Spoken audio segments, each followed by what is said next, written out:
All right, let's talk about a stock that has been on an absolutely insane journey lately.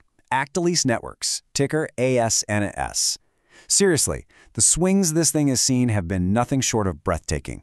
So, we're going to dive in, we're going to pick it apart, and try to understand what is fueling this fire. And, more importantly, where it might be headed next. Okay, so to really get a handle on this, let's try something a little different. We're going to treat this whole analysis like a medical diagnosis. First up, we're going to look at our patient's chart and check out the wild symptoms that got our attention in the first place. I mean, just look at this roller coaster. The volatility is just incredible.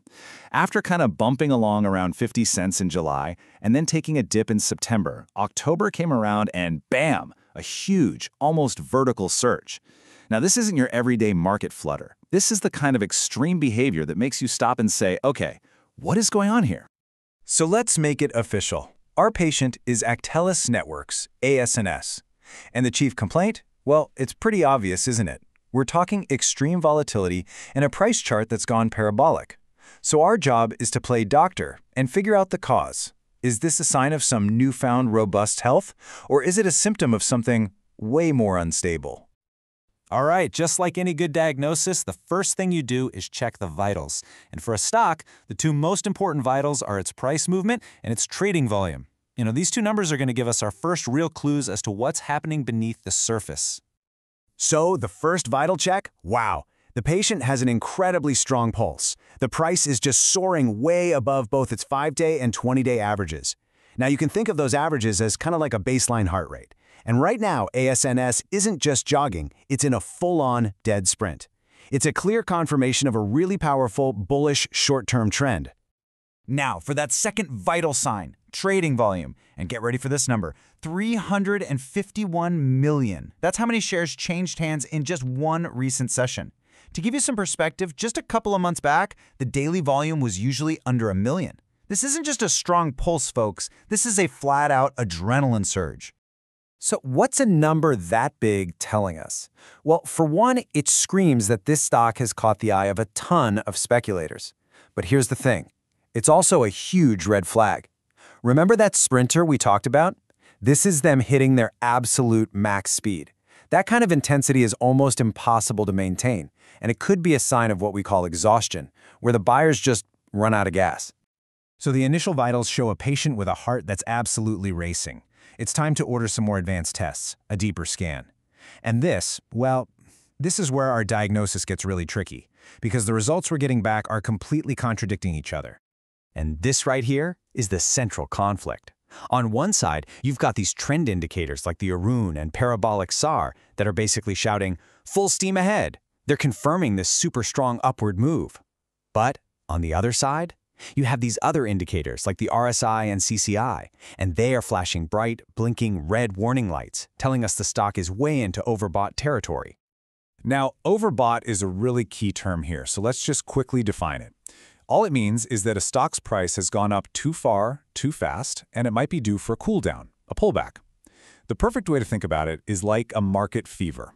The patient's temperature is running really hot, and that tells you the system is under a lot of stress.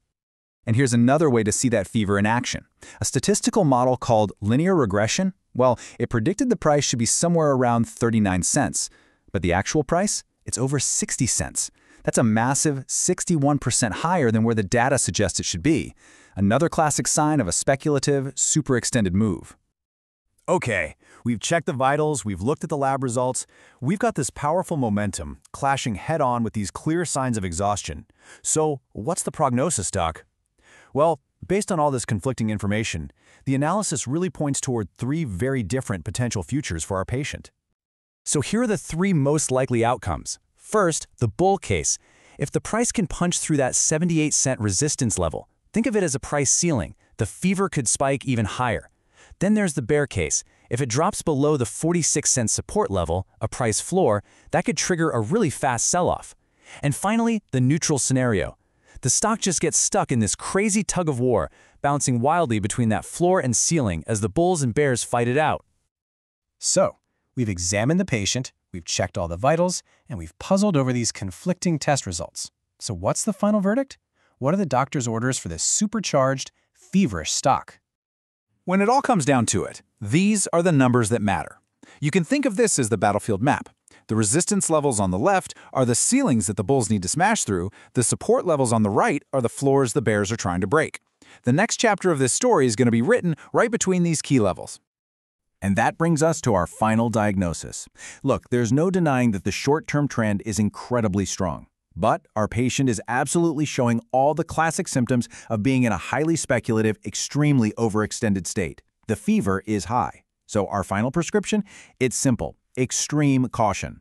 The potential for a massive price swing in either direction is just off the charts right now. So we'll leave you with this one final question to chew on. When you've got a stock that is this supercharged, this white-hot, it really all boils down to one thing. What's going to break first? Is it the pure momentum that's been driving this thing to the moon, or is it the buyers, who might just be running out of steam?